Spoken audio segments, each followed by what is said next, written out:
పశ్చిమ గోదావరి జిల్లా రాష్ట్రానికి అన్నపూర్ణగా పేరుగాంచింది. ఇక్కడ రైతులు ఏటా లక్షల టన్నుల ధాన్యాన్ని పండిస్తారు. ఈ ఏడాది కూడా సుమారు 9,25,000 మెట్రిక్ టన్నుల దిగుబడి వచ్చింది.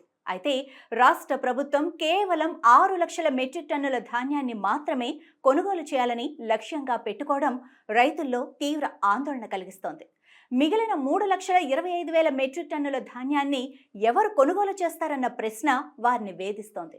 గత ప్రభుత్వ హయాంలో రైతులను ఆదుకునేందుకు పెద్ద ఎత్తున ధాన్యం కొనుగోలు చేశామని 7,20,000 మెట్రిక్ టన్నుల కొనుగోలు లక్ష్యంగా పెట్టుకొని చివరి ధాన్యం గింజ వరకు కొనుగోలు చేసి రైతులకు అండగా నిలిచామని కూటమి ప్రభుత్వం మాత్రం ధాన్యం కొనుగోలు చేయకుండా రైతుల ఉసురు పోసుకుంటుందని వైసీపీ అంటోంది.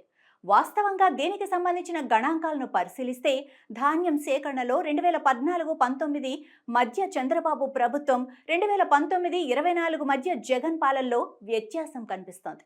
2014-2019లో చంద్రబాబు హయాంలో 17,94,000 మంది రైతుల నుంచి ధాన్యం సేకరణ చేస్తే 2019-24 మధ్య జగన్ పాలనలో 37,70,000 మంది రైతుల నుండి ధాన్యం సేకరణ చేశారు. ఈ గణాంకాలను బట్టి చూస్తే వైసీపీ ప్రభుత్వం 5 ఏళ్ల పాలనలో టీడీపీ ప్రభుత్వం కంటే అదనంగా 19,76,000 మంది రైతుల నుండి 75,15,000 మెట్రిక్ టన్నుల అధిక ధాన్యాన్ని కొనుగోలు చేసి అదనంగా 25,000 కోట్ల రూపాయలు చెల్లించింది.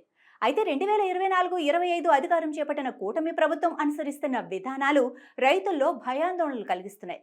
ఖరీఫ్ సీజన్లో సుమారు 38 లక్షల మెట్రిక్ టన్నుల ధాన్యాన్ని కొనుగోలు చేసి రైతులకు 8,600 కోట్లు జమ చేసినప్పటికీ ప్రస్తుత రబీ సీజన్లో కొనుగోలు లక్ష్యం తక్కువగా ఉండటం ఆందోళన కలిగిస్తోంది. ఏప్రిల్ 23వ తేదీ వరకు కేవలం 5,71,108 మెట్రిక్ టన్నుల ధాన్యాన్ని మాత్రమే సేకరించి 1,226.65 కోట్లు చెల్లించారు. పశ్చిమ గోదావరి రైతుల ప్రభుత్వం కనీసం 8 లక్షల మెట్రిక్ టన్నుల ధాన్యాన్నైనా కొనుగోలు చేయాలని విజ్ఞప్తి చేస్తున్నారు.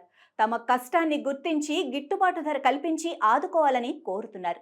ప్రభుత్వం తక్షణమే స్పందించి కొనుగోలు లక్ష్యాన్ని పెంచకపోతే రైతులు తీవ్రంగా నష్టపోయే ప్రమాదం ఉంది.